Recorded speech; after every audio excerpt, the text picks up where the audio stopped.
Dates लिखी हुई है, ठीक है। तो देखो आपका जो प्रीलिम्स होता है, ठीक है, प्रीलिम्स जो एग्जाम्स होता है, ठीक है, वो मई और जून महीने में होता है, राइट। तो अब देखो 2022 में जून में हुआ था, 2023 में मई में हुआ था, 2024 में जून में हुआ है, 2025 में मई में हो रहा है एग्जाम, ठीक है। तो मतलब या तो ये मई में होगा या तो ये जून में होगा, अंडरस्टैंड, ठीक है। मेंस की ऐसे ही बात करें तो ये अगस्त या सितंबर मंथ में होगा, ठीक है। अब जैसे देखो मेंस 2022 में 16 सितंबर को हुआ था, 2023 में 15 सितंबर को हुआ था, 2024 में 20 सितंबर को ये एग्जाम्स हुआ है और 2025 में ये 22 अगस्त को एग्जाम होगा, ठीक है। अब 2025 के बारे में हमें कैसे पता है, ठीक है, तो यूपीएससी जो है, ठीक है, वो हर साल कैलेंडर निकालता है, साल के स्टार्टिंग में ही वो अपने जितने भी एग्जाम्स यूपीएससी कराता है सबके कैलेंडर निकालता है, ठीक है। तो उसमें मतलब पहले से ही आपको डेट्स मिल जाएंगी कि अगले साल का जो एग्जाम्स होने वाला है वो किस तरीके से होगा और कब कब होगा, ठीक है। और आपका जो इंटरव्यू है वो जनवरी या फरवरी में होता है, तो वही ऑलमोस्ट आपका, ठीक है। नोटिफिकेशन जो इस एग्जाम्स का आता है वो भी आपका फरवरी मंथ में आ जाता है नोटिफिकेशन, ठीक है। तो ये हो गया आपका एग्जाम पैटर्न और एलिजिबिलिटी क्राइटेरिया, अंडरस्टैंड, ठीक है। अब हम बात कर लेते हैं एग्जाम पैटर्न पे कि किस तरीके से ये एग्जाम्स कंडक्ट किया जाता है और क्या क्या चीजें इस एग्जाम्स में पूछी जाती हैं, अंडरस्टैंड, ठीक है। तो अब हम पहले बात करते हैं प्रीलिम्स की, ठीक है, ओके।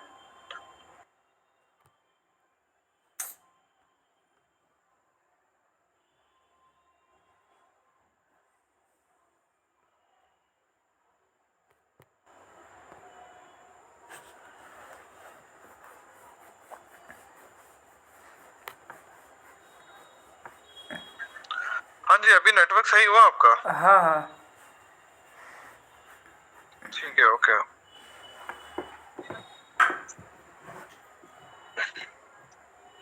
ठीक है, तो हम लोग प्रीलिम्स एग्जाम्स के बारे में बात करने वाले हैं, ठीक है। आप पेपर पेन उठा लो और आप लिख लो, ठीक है। प्रीलिम्स में दो पेपर होते हैं, ठीक है, पेपर 1 और पेपर 2, ठीक है। पेपर 1 को जीएस का पेपर बोला जाता है, यानी कि जनरल स्टडी का पेपर बोला जाता है, ठीक है। और पेपर 2 जो होता है उसको सीसेट का पेपर बोला जाता है, ठीक है। सीसेट का मतलब होता है, ठीक है, आवाज आ रही है आपको मेरी? बोलिए। ठीक है, सीसेट का मतलब होता है सिविल सर्विस एप्टीट्यूड टेस्ट, ठीक है। अब जो जीएस का पेपर होता है इसमें क्या क्या पूछा जाता है, कितने नंबर का होता है, कितना समय मिलता है, अब इसके बारे में नोट डाउन कर लीजिए, ठीक है। इसमें टोटल जो क्वेश्चन पूछे जाते हैं वो 100 क्वेश्चन पूछे जाते हैं, 100 पेपर 1 में, ठीक है। हाँ, पेपर 1 में 100 क्वेश्चन पूछे जाते हैं, ठीक है। एक क्वेश्चन पे आपको 2 नंबर मिलता है, ठीक है। यानी कि टोटल ये आपको 200 मार्क्स का आपका पेपर होता है और इसमें 1/3 की नेगेटिव मार्किंग होती है, 1/3 की नेगेटिव मार्किंग होती है, ठीक है। समय कितना मिलता है इसमें? समय मिलता है आपको 2 घंटे, यानी कि 120 मिनट,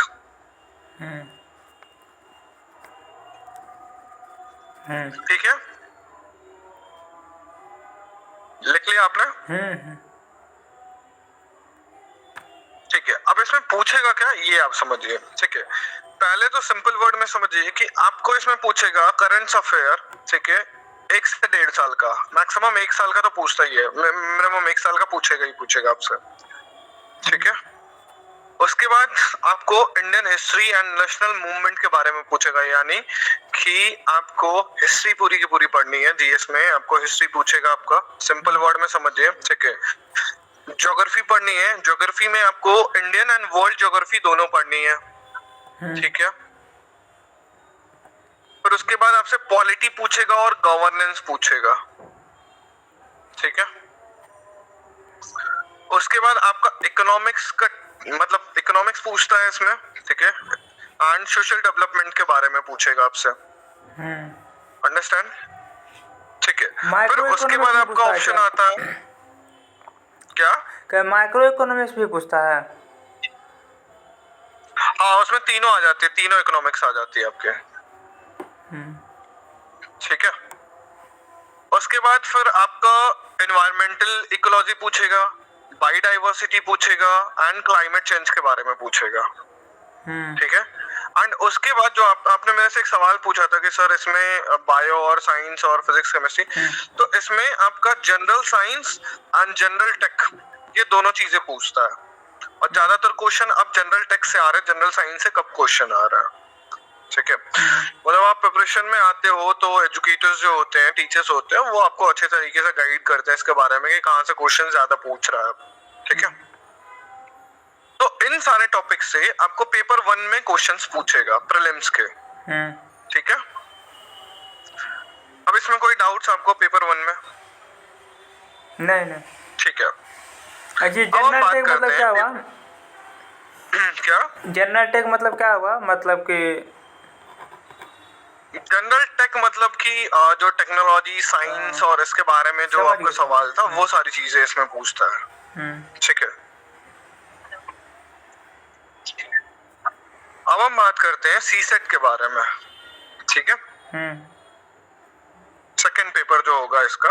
ठीक है, सीसेट थोड़ा सा चैलेंजिंग पेपर होता है क्योंकि जो स्टूडेंट ठीक है मैथमेटिकल बैकग्राउंड से नहीं आते हैं उनके लिए ये थोड़ा चैलेंजिंग होता है। क्यों? क्योंकि पहले मैं इसके बारे में बता देता हूँ कि इसमें क्या क्या मतलब कितने क्वेश्चन आते हैं। पहले आप लिख लीजिए इसमें कि इसमें भी 2 घंटे का आपको समय मिलेगा। ठीक है, 200 मार्क्स का पेपर। इसमें जो क्वेश्चन होते हैं वो कम हो जाते हैं, इसमें 80 क्वेश्चन पूछता है। यानी एक क्वेश्चन पे आपको अब मिल रहा है 2.5 मार्क्स यानी कि 2.5 मार्क्स। कितना क्वेश्चन पूछता है? 2.5 नंबर 2.5। आपका नेटवर्क फिर से जा रहा है। एक मिनट फिर करते हैं।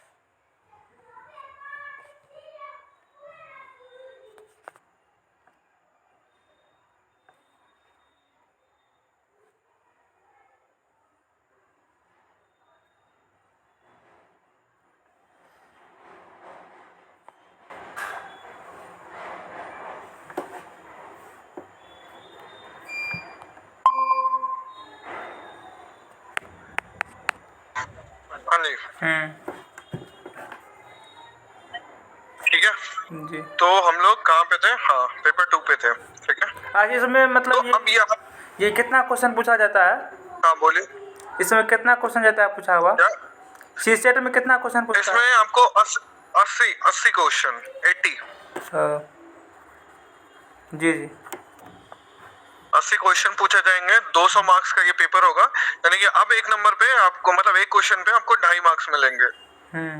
ठीक है, 2.5। इसमें जीएस भी पूछा जाता है? नहीं, जीएस का तो आपको मैंने बता दिया ना, जीएस का पोर्शन, जीएस का पहला पेपर होता है। नहीं इसमें लिखा हुआ सेकंड पेपर होता है सीसेट। इसमें नहीं होता। इसमें लिखा हुआ नहीं, popularly known as CSAT GS paper 2 नीचा नोट उसको एज अ जीएस पेपर 2 हाँ नोट्स में लिखा हुआ है देखो। ठीक है, हाँ। कि probably known as a CSAT. ठीक है, जीएस पेपर 2। ठीक है, तो इसमें आप जीएस का जो आपका जो पार्ट होता है, ठीक है, इसको जनरल साइंस का पेपर बोला जाता है, बट जनरल साइंस से आपको चीजें आती हैं। देखो जनरल साइंस में क्या आता है, आपका मैथमेटिक्स वगैरह भी आ जाता है जनरल साइंस के अंदर। आपका डेटा इंटरप्रिटेशन आ जाता है, मैथमेटिक्स तो नहीं आता, डेटा इंटरप्रिटेशन आ जाता है, रीजनिंग आ जाता है। ठीक है, तो इसलिए इसको एज अ जीएस पेपर 2 पहले बोला जाता था। ठीक है, अब वो चेंज होकर के अब सीसेट हो चुका है। ठीक है, पहले इसमें जीएस मतलब जनरल साइंस के क्वेश्चंस आते थे। ठीक है, अच्छा जब पैटर्न चेंज नहीं हुआ था, पैटर्न चेंज क्या इसका सीसेट का टॉपिक दिखाइए, यहाँ पर है जो साइड में। दिखा रहा हूँ, परेशान ना हो। ठीक है, तो पहली चीज आप इसको ये समझ लीजिए कि जो सीसेट होता है ये क्वालिफाइंग नेचर का पेपर होता है। ठीक है, मतलब? इसके मार्क्स यहाँ पे ऐड नहीं होता है। ओके, यहाँ पे आपको केवल क्वालिफाई करना है। क्वालिफाई करने के लिए कितना नंबर चाहिए आपको? 66 नंबर चाहिए, 66 नंबर, यानी कि आपके इस पेपर का 33% आपको स्कोर करना है। 200 का 33%। ठीक है, तो 66 नंबर हो गया। ओके, हाँ, अब यहाँ पे पूछ क्या रहा है आपसे, ये देखिए, logical reasoning and analytical abilities, ठीक है, यानी math and general mental ability and data interpretation, यानी कि reasoning, mathematics and data interpretation, ये तीन चीजें पूछता है इसके अंदर। जी जी, ठीक है, एनालिटिकल एबिलिटी से क्वेश्चंस आते हैं, ठीक है, ये चार चीजें यहाँ से आपके पूछता है, ठीक है। अब जो इस बैकग्राउंड से नहीं आते हैं उनके लिए थोड़ा डिफिकल्ट होता है, क्योंकि डेटा इंटरप्रिटेशन उनके लिए नई चीज हो जाती है, ठीक है, मैथमेटिक्स तो सबने पढ़ी होती है, रीजनिंग उनके लिए नई चीज हो जाती है, एनालिटिकल एबिलिटीज थोड़ी सी न्यू आ जाती है, ठीक है। तो ये आपका सी सेट का पेपर होता है, ठीक है, और ये सारी चीजें आपकी पूछी जाती हैं। क्लियर हुआ? ठीक है। अब आपको प्रीलिम्स से कोई सवाल है तो पूछिए आप मुझसे, प्रीलिम्स को लेकर के। नहीं, प्रीलिम्स तो नहीं, मतलब इसमें ओवरऑल मतलब ये कितना क्वेश्चन रहता है? 400 क्वेश्चन? नहीं, टोटल आपको 180 क्वेश्चन पूछेगा दोनों पेपर मिला के। हाँ, 180 ना जी। अच्छा, एप्टीट्यूड मतलब क्या हुआ? क्या एप्टीट्यूड मतलब क्या हुआ? General aptitude? जी जी, जनरल एप्टीट्यूड का मतलब होता है मैथमेटिक्स से रिलेटेड क्वेश्चंस आते हैं। ठीक है, क्लियर हो गया। ठीक है, अब आप मेंस की तरफ, ठीक है। हाँ, मैं आपको एक चीज और दिखाना चाहता हूँ इसके बारे में। आपको कट ऑफ के बारे में आइडिया है होगा? नहीं होगा, आपको कट ऑफ का भी आइडिया नहीं होगा।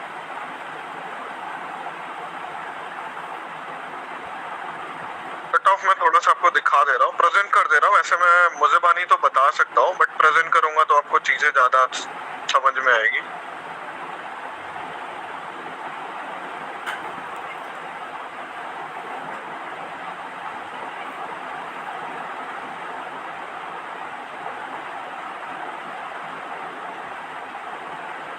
अब ये देखिए, ये आपकी कट ऑफ है, ठीक है। इसमें 2022 तक का मेंशन है, ठीक है। मैं 2023 का मैं आपको बता दूंगा।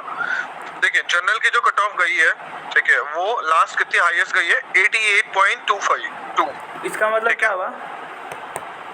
88 मतलब कि 200 में से, ठीक है, क्योंकि आपका जो सी सेट का पेपर हुआ, आप इसको थोड़ा सा ध्यान से समझना, ठीक है।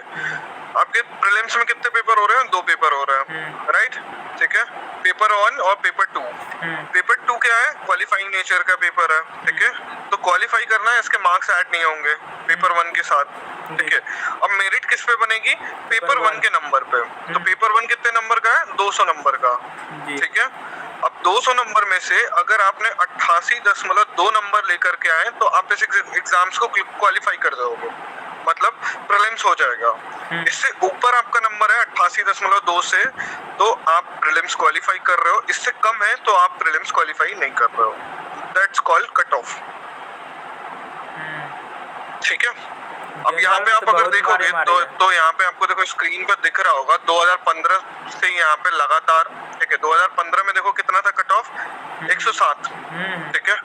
2016 में पड़ा, फिर उसके बाद घटना चालू हुआ। देखो 105 हुआ 2017 में, फिर 2018 में 98, फिर 2019 में 98, फिर 2020 में 92, फिर 2021 में 87, 2022 में 88 एंड 2023 में भी ये अप्रोक्सीमेटली इससे 80 के आसपास ही रहा है।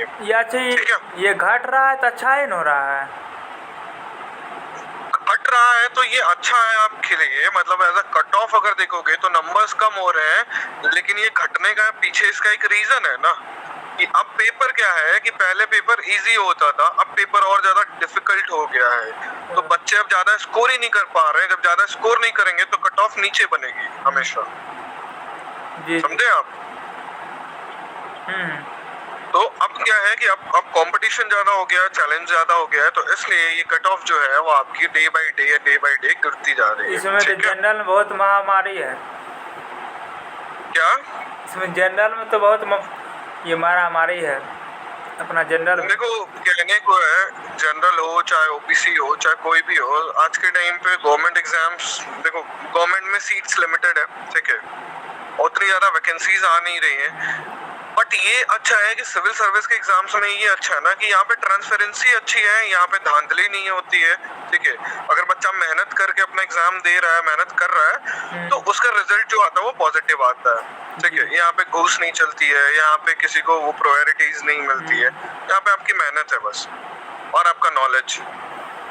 ठीक है, अब बात कर लेते हैं मेंस के ऊपर। ठीक है, तो मेंस जो होता है, ठीक है, मेंस के अंदर टोटल कितने पेपर होते हैं? 9 पेपर, ये लिख लो आप।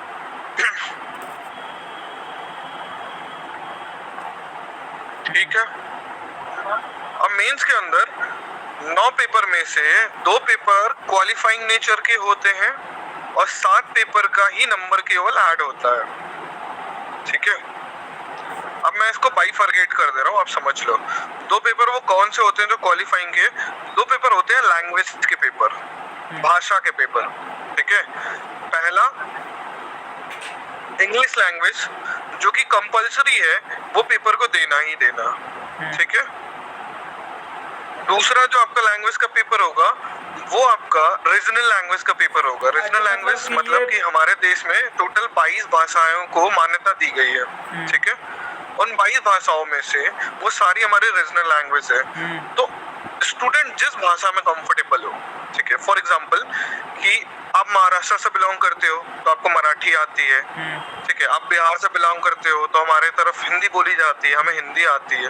जो साउथ इंडिया से बिलोंग करते हैं किसी को तेलुगु आती है, किसी को तमिल आती है, तो वो अपनी लैंग्वेज को चूज करके वो पेपर दे सकते हैं। ठीक है, तो ये 2 पेपर आपके कंपलसरी है देना आपको लैंग्वेज के। ठीक है, अब इसके बारे में समझ, मतलब कि इसमें 2 पेपर, ये 2 लैंग्वेज इसमें करना पड़ता है ना? हाँ, एक इंग्लिश तो कंपलसरी है, वो सबको देना है। ठीक है, और जो दूसरा लैंग्वेज का पेपर है वो आप चूज कर सकते हो कि आपको हिंदी में देना है कि आपको बंगाली में देना है, आपको मराठी देना है, या आप जिस भी रीजन से बिलोंग करते हो उसके अकॉर्डिंगली। अच्छा, मतलब कि इसमें ये जो 9 पेपर है और जितना पेपर होता है तो इसका मतलब कि जो पर डे एग्जाम होता है होगा, ये सब अलग अलग होता होगा कि एक ही दिन होता है? हाँ, नहीं, सब अलग अलग होता है। एक दिन में 2 पेपर कराया जाता है। एक आपका मॉर्निंग के शिफ्ट में होगा, ठीक है, और एक आपका इवनिंग वाले शिफ्ट में होगा। ठीक है, ठीक, ओके। सो अब इसके बारे में समझ लीजिए कि ये जो पेपर है, ये इसका नंबर क्यों नहीं ऐड किया जाता? क्योंकि ये क्वालिफाइंग नेचर का है। जैसे आपका सीसेट का पेपर है ना, ठीक है, वैसे ही इसका भी ये दोनों पेपर भी है। ठीक है, अब इन दोनों में समय कितना मिलता है? 3 घंटे का पेपर होगा, टोटल 300 मार्क्स का ये पेपर होगा। ठीक है, दोनों ही पेपर 300 मार्क्स का होगा और 3 घंटे का समय मिलेगा। इसका जो क्वालिफाइंग मार्क्स है वो है 25%, यानी कि 75 नंबर आपको लेकर के आने हैं इन दोनों पेपर में। ठीक है, ओके। अब आप समझो, एक चीज मैं आपको मेंशन कर देता हूँ, जो प्रीलिम्स होता है, ठीक है, वो एमसीक्यू बेस्ड होता है। ठीक है, मल्टीपल चॉइस क्वेश्चंस, यानी कि एक क्वेश्चन के 4 आंसर, उसमें से एक सही करना आपको। ठीक है, जो मेंस होता है वो मेंस आपका पूरा का पूरा डिस्क्रिप्टिव होता है, यानी कि सब कुछ लिखना है यहाँ पे। ठीक है, तो ये दोनों पेपर है जिसमें कि 25% आपको मार्क्स लेके आना है, 75। ठीक है, ये दोनों आप लेकर के आएंगे तो जी। ये जो सीसेट का पेपर है तो इसमें भी देगा मतलब कि ऑप्शन क्या? जो सीसेट का पेपर है प्रीलिम्स में, उसमें भी देगा वो ये ऑप्शन? हाँ, उसमें भी होता है, और पेपर 1 पेपर 2 दोनों ही एमसीक्यू बेस्ड होते हैं। ठीक है, जी, जैसे कि एसएससी या बैंकिंग वगैरह के पेपर होते हैं ना, वैसे ही। ठीक है, प्रीलिम्स आपका उसी नेचर का होता है। हाँ, लेकिन एक चीज और भी जरूरी है कि सीसेट क्वालिफाई करना जरूरी है। अगर सीसेट क्वालिफाई नहीं करेंगे तो आपका पेपर 1 चेक ही नहीं होगा। ठीक है, वैसे ही सेम कंडीशन इन दोनों पेपर पे भी आती है लैंग्वेज के, कि लैंग्वेज पेपर क्वालिफाई करना आपको कंपलसरी है। लैंग्वेज में क्या क्या पूछा जाता है? लैंग्वेज में वही, जैसे कि भाषा के बारे में पूछेगा, जैसे एज अ ग्रामर से चीजें पूछता है मोस्टली। ठीक है, व्याकरण जो होता है ना, व्याकरण से चीजें सारी पूछता है इसमें। जी। हिंदी का देंगे तो व्याकरण, इंग्लिश में आपका ग्रामर है। ठीक है, आते हैं इम्पोर्टेंट टॉपिक्स पे मेंस के अंदर, जिनके की पेपर्स के नंबर ऐड होते हैं और जिनके बिहाफ पे आपका मेरिट बनता है मेंस का, ठीक है। तो पहला आपका पेपर होता है एसए का पेपर, निबंध का पेपर, ठीक है। पेपर 2 ये अब मतलब एसए ये पेपर 1 है, बोलिए। पेपर 2 नहीं, समझा रहा हूँ, आप आराम से समझिए, ठीक है, उसके बाद पूछेगा। तो जो एसए का पेपर होता है, ठीक है, एसए का पेपर कितना 3 घंटे का समय। इन सारे पेपर्स में एक चीज आप कॉमनली है वो नोट कर लो, सारे पेपर्स जो होंगे, ठीक है, ये जो अभी 7 पेपर मैं बताऊंगा, ये सारे पेपर 250 मार्क्स के होंगे, 3 घंटे का समय मिलेगा, कोई नेगेटिव मार्किंग नहीं होती है इसमें, ठीक है। वो सारे पेपर डिस्क्रिप्टिव होंगे, ओके। तो जो एसए का पेपर होता है, एसए के पेपर में 2 क्वेश्चन आते हैं, ठीक है। दोनों क्वेश्चन में आपको दोनों ही क्वेश्चन करने हैं और दोनों क्वेश्चन के सब टॉपिक्स दिए रहेंगे, यानी कि 4 ऑप्शन दिए रहेंगे, मतलब 4 टॉपिक्स दिए हैं एसए के ऊपर पहले क्वेश्चन में। उन 4 टॉपिक्स में से आपको एक चूज करना है, उसके ऊपर एसए लिखना है। दूसरे क्वेश्चन में भी ऐसे सेम होता है। तो एक जो टॉपिक्स होता है वो आपके जीएस से रिलेट करता है और एक टॉपिक जो होता है वो करंट अफेयर से रिलेट करता है आपका, ठीक है। तो एसए आपका पूछा जाएगा, ठीक है। एसए क्या है कि जितना अच्छा स्कोर कर रहे, मतलब एसए लिखेंगे उतना अच्छा नंबर मिलता है, ठीक है। ये कितना नंबर और इसमें लिखना, ये 250 मार्क्स का होता है, 250। इसमें मतलब कि ये कितना शब्दों में लिखना पड़ता है ऐसे? मान के चलिए कि एक जो है वो 1250 के आसपास होता है और एक 1500 वर्ड में लिखना होता है, ठीक है। ओके, अब बात करते हैं यूपीएससी के सबसे मेन टॉपिक्स के बारे में, जीएस के पेपर्स, ठीक है, जनरल साइंस के पेपर, ठीक है। अब प्रीलिम्स में क्या होता है, प्रीलिम्स में सब कुछ एक साथ पूछ देता है, ठीक है। और प्रीलिम्स में क्या है कि प्रीलिम्स में आपको एमसीक्यू बेस्ड करना है, तो वहाँ पे लिखना नहीं है। अब यहाँ पे सबको डिवाइड कर दिया अलग अलग पेपर्स में, ठीक है। तो जो पहला जीएस का पेपर होता है 250 मार्क्स का, उसमें क्या पूछता है, इंडियन हेरिटेज एंड कल्चर, ठीक है। फिर उसके बाद इसमें दूसरा टॉपिक आता है history geography of the world and society, यानी कि हिस्ट्री भी पूछेगा, ज्योग्राफी भी पूछेगा regarding the world and Indian दोनों के बारे में, ठीक है, एंड सोसाइटी के बारे में आपसे पूछेगा पहले पेपर में, ठीक है। Clear ji.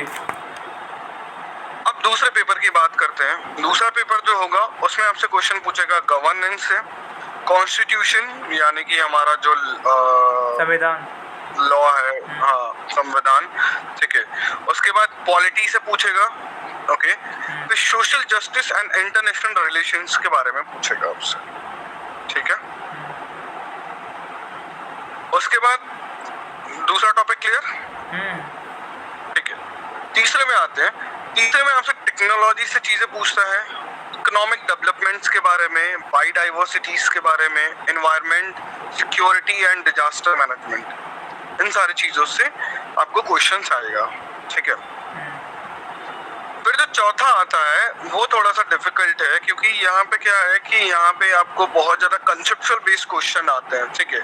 Ethics, integrity and aptitude से पूछता है आपको क्वेश्चंस, ठीक है।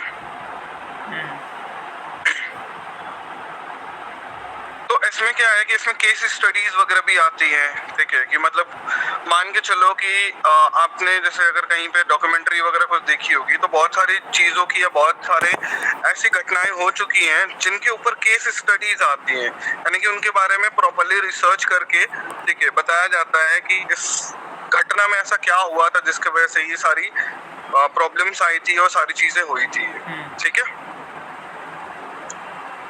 तो ये 4 पेपर आपके जीएस के बहुत इंपॉर्टेंट है, ठीक है। जी जी क्लियर हो गया चारों?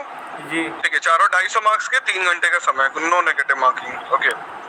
अब आते हैं, ठीक है, आपके सबसे ज्यादा स्कोरिंग पॉइंट्स के ऊपर, यानी स्कोरिंग पेपर के ऊपर, जो कि होता है ऑप्शनल का पेपर, ठीक है।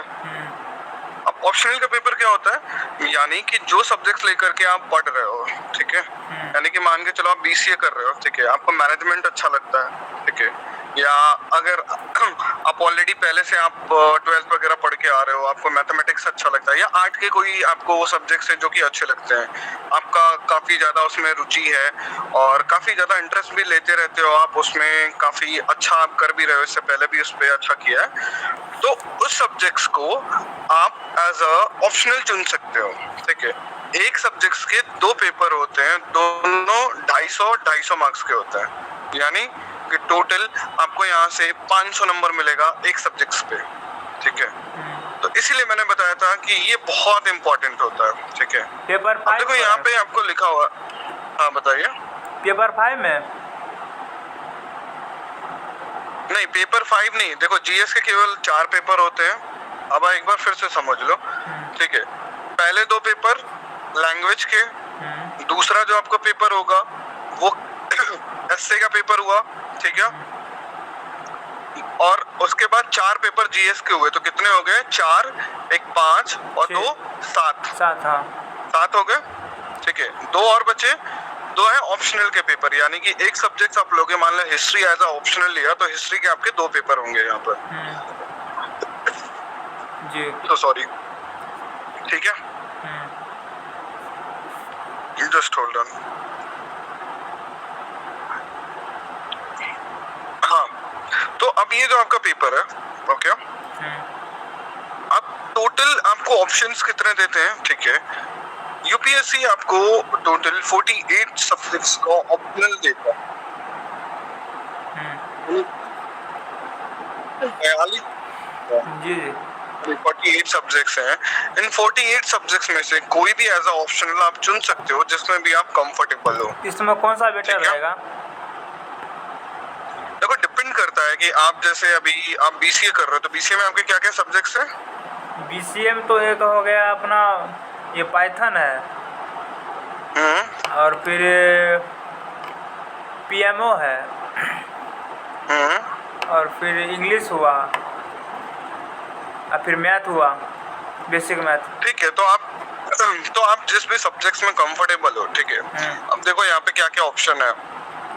एग्रीकल्चर, ठीक है, एंथ्रोपोलॉजी, बॉटनी, केमिस्ट्री, ठीक है, मैं यहाँ आता हूँ, मैथमेटिक्स आ जाता है, ठीक है, मैकेनिकल इंजीनियरिंग से आ जाता है, ओके, और नीचे आऊँ तो पॉलिटी है, इसमें बहुत सारे सब्जेक्ट्स है। तो आप जिस भी सब्जेक्ट्स में कंफर्टेबल रहोगे, ठीक है, वो सब्जेक्ट्स को एज अ ऑप्शनल चुन सकते हो। ऑप्शनल चुनने के 3 तरीके होते हैं। पहला कि आपका सब्जेक्ट्स में इंटरेस्ट हो, ठीक है, जो भी सब्जेक्ट्स आप ऑप्शनल चुन रहे हो। दूसरा कि उस सब्जेक्ट्स में, ठीक है, आपका परफॉर्मेंस अच्छा रहा हो लास्ट पहले का, ठीक है, और तीसरा कि उस सब्जेक्ट्स का सिलेबस बहुत ज्यादा लेंथी ना हो जिससे कि आपको बहुत ज्यादा उस पर अलग से मेहनत करनी पड़े। ठीक है, ये 3 पैरामीटर्स देखे जाते हैं ऑप्शनल चुनने के लिए। ठीक है, ऑप्शनल चुनने का सबसे सही तरीका है कि जब आप अपनी प्रिपरेशन स्टार्ट करोगे, ठीक है, तो प्रिपरेशन स्टार्ट करते टाइम आपको पहले बेसिक्स पढ़ना पड़ता है as a NCERT class 6 to 12। ठीक है, तो जब आप ये पढ़ते हो तो इसमें आपका पूरा जीएस का पोर्शन आता है। ठीक है, तो आपको जीएस के सब्जेक्ट्स में जिसमें भी आपको ज्यादा इंटरेस्ट आ रहा, जो अच्छा लग रहा है आपको, उसको एज अ ऑप्शनल आप चूज कर सकते हो। ठीक है, उसके बाद जब आप बेसिक्स पढ़ोगे, फिर एडवांस जब आप पढ़ोगे तो आपको आइडिया लग जाएगा कि हाँ क्या मुझे चुनना चाहिए एज अ ऑप्शनल, किसमें मुझे ज्यादा अच्छा लगता है। फॉर एग्जाम्पल बहुत स्टूडेंट को ज्योग्राफी अच्छा लगता है, बहुत स्टूडेंट को सोशियोलॉजी अच्छा लगता है, बहुत स्टूडेंट्स को हिस्ट्री अच्छा लगता है, राइट, बहुत सारे स्टूडेंट्स को मैथमेटिक्स अच्छा लगता है। ठीक है, तो आपको जैसा भी चीजें सही लगती है उसके अकॉर्डिंगली एज अ ऑप्शनल आप चूज कर सकते हो। अंडरस्टैंड? तो ये 2 पेपर बहुत इंपॉर्टेंट होते हैं कि यहाँ पे आप अगर अच्छा स्कोर करते हो, ठीक है, सबसे ज्यादा अभी तक का मैं आपको हाईएस्ट कट ऑफ बताऊं, ठीक है, पूरे यूपीएससी की, तो रुकिए इसको मैं आगे बताता हूँ। ठीक है, तो अब यहाँ पे पहले आप इसको समझ लीजिए मेंस को जी, ओके।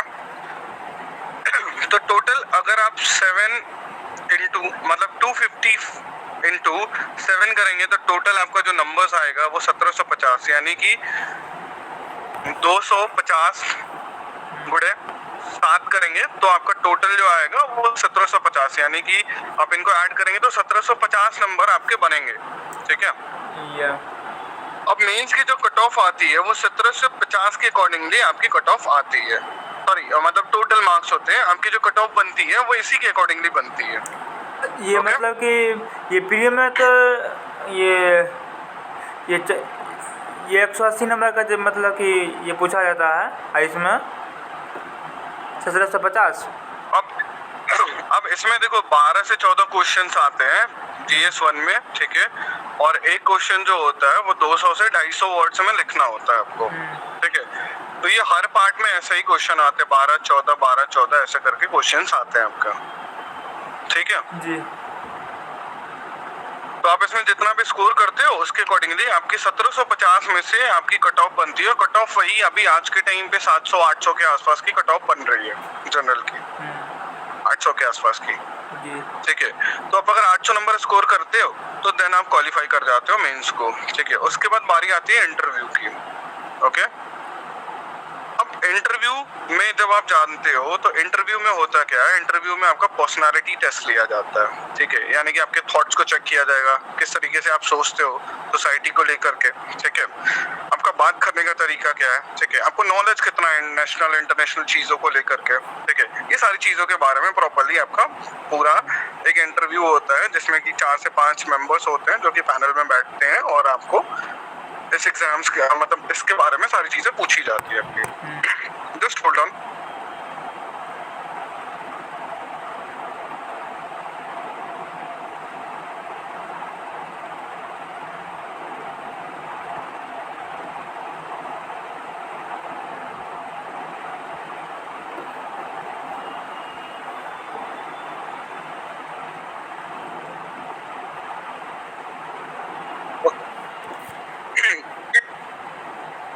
तो अब यहाँ पे आपको मार्क्स कितने मिलते हैं, 250 मार्क्स में, सॉरी 275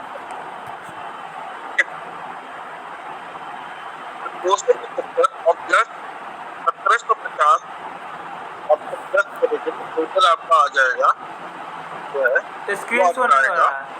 हेलो, बोलिए। तो स्क्रीन शो नहीं हो रहा है।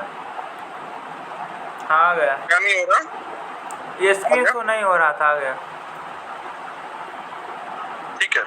हाँ, तो अब यहाँ पे आप जैसा भी इंटरव्यू दोगे उसके अकॉर्डिंगली आपको 2 से 75 में से आपको मार्क्स मिलेगा, ठीक है।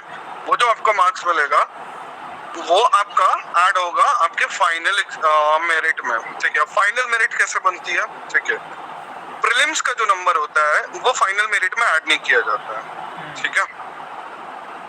आवाज आ रही है ना आपको? जी जी आ रहा। ठीक है। प्रीलिम्स का नंबर ऐड नहीं किया जाता, नंबर ऐड होता है केवल मेंस और इंटरव्यू का, ठीक है।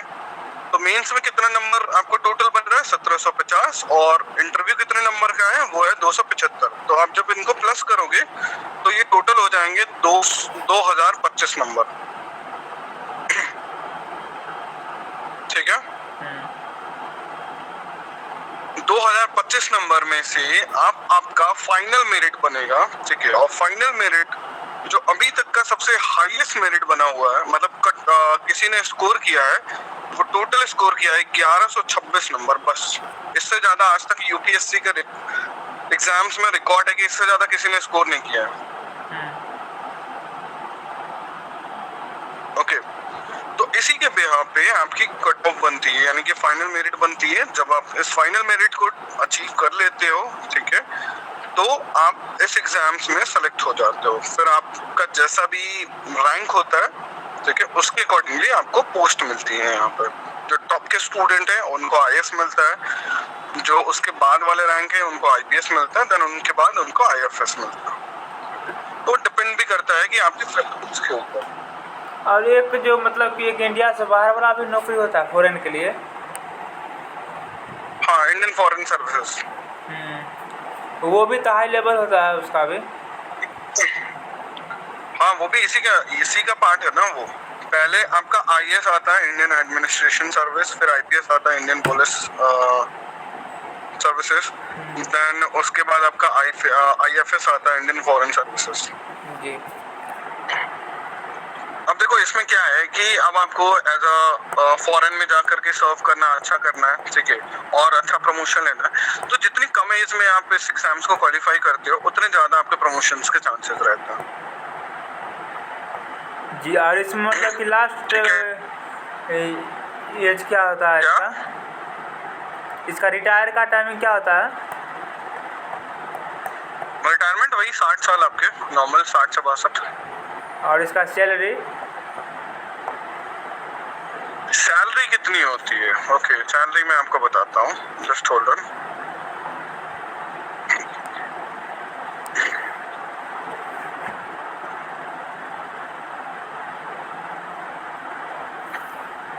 ओके, मैं सैलरी बता देता हूँ।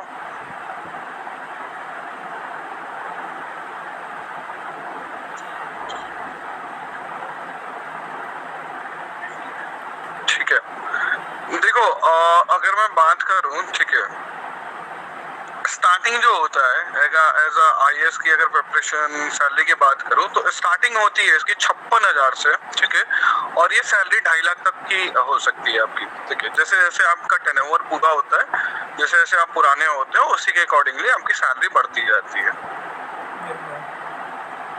जी, ठीक है, अच्छा मान लीजिए कि हाँ, क्या बोल रहे हैं? अब देखिए, अब जैसे कि 2.5 लाख सैलरी किसकी होती है? 2.5 लाख सैलरी होती है कैबिनेट सेक्रेटरीट की, ठीक है।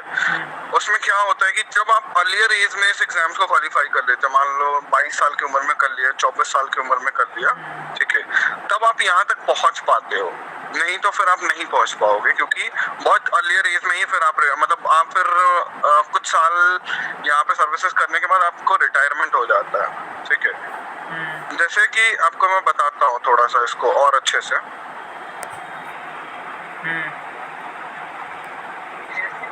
जी,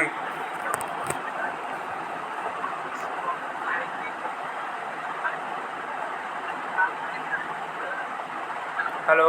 अब अगर जैसे कि आप सब डिवीजन, जैसे कि आप जब ज्वाइन करते हो, हेलो, आवाज आ रही है?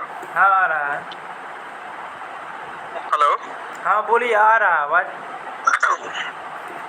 ठीक है, जब आप एज अ आईएएस ज्वाइन करते हो तो पहली जो आपको पोस्ट मिलती है, ठीक है, वो सब डिवीजन मैजिस्ट्रेट की पोस्ट मिलती है, ठीक है, जिसको कि हम एसडीएम बोलते हैं। एसडीएम तो उससे हाँ पहले जब आप ज्वाइन करते हो, एसडीएम कोई भी है जब यूपीएससी ना। हेलो, सुनो तो, कोई भी स्टूडेंट है जब वो आईएएस बनता है तो सबसे पहली उसकी जो पोस्ट होती है, ठीक है जी, उसको एसडीएम की पोस्ट मिलती है, ठीक है। लेकिन एसडीएम तो बीपीएससी निकालता है। हाँ, एक साल एसडीएम काम करता है, ठीक है, फिर उसको प्रमोट करके एज अ डीएम बनाया जाता है, ठीक है। डायरेक्ट डीएम नहीं बनाया जाता होती है वो क्या कह रहे हो? कहीं डायरेक्ट डीएम नहीं बनाया जाता है? कोई भी डायरेक्ट डीएम नहीं बनता। पहले एसडीएम रह के 1 साल वो ऐसे सर्विस करता है, चीजों को समझता है, अंडरस्टैंड करता है, देन उसको डीएम बनाया जाता है। तो ये एसडीएम तो कंडक्ट करता है बीपीएससी ना, एसएससी। एसडीएम जो करता है वो स्टेट पीएससी करता है, ठीक है। स्टेट पीएससी के जितने भी एग्जाम्स होते हैं वो डायरेक्टली एसडीएम बनते हैं, लेकिन जब आप एज अ ट्रेनिंग पीरियड में होते हो तो आपको जो पोस्ट दी जाती है उसको एसडीएम ही बोला जाता है, ठीक है। जब आप 1 साल कंप्लीट कर लेते हो तब आपको डीएम की पोस्ट मिलती है। तो ट्रेनिंग में ही रुपया शुरू हो जाता है सैलरी? हाँ, ट्रेनिंग से ही स्टार्ट हो जाता है। जी, ओके, क्लियर हुआ यहाँ से? हाँ। और कुछ सवाल आपके? अच्छा, इसमें मतलब कि पूरा एग्जाम क्रैक करने से लेकर और नौकरी तक में कितना समय लग जाता है ओवरऑल? अगर एक सीरियस स्टूडेंट है तो 3 साल, 2 से 3 साल। ठीक है, इसमें तो मतलब कुछ चांस है कि नहीं? इसमें चांस बहुत कम रहता है। देखो, चांस तो हर जगह कम है ना। इतना आसान होता तो गवर्नमेंट जॉब हर कोई लेकर के बैठता। हाँ, लेकिन जिसकी मेहनत ज्यादा है, जिसका स्ट्रगल ज्यादा है, जिसने प्रॉपर्ली फोकस होकर पढ़ाई की है, वो आज के टाइम में सरकारी नौकरी कर रहा है। जी। देखो, आपको सिर्फ एक सीट चाहिए, ठीक है, तो आप अपने आप को उतना कैपेबल बना सकते हो कि आप एक पोस्ट हासिल कर सको। जी। फॉर एग्जाम्पल कि अगर एसएससी की भर्ती हो रही है, एसएससी में एग्जाम्स हो रहे हैं, सीजीएल का पेपर हो रहा है,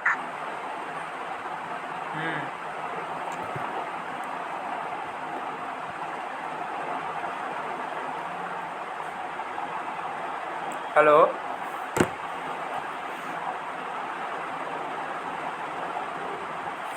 हेलो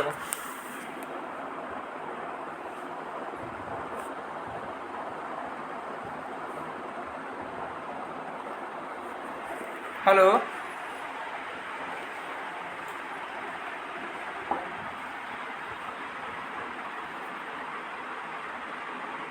हेलो हेलो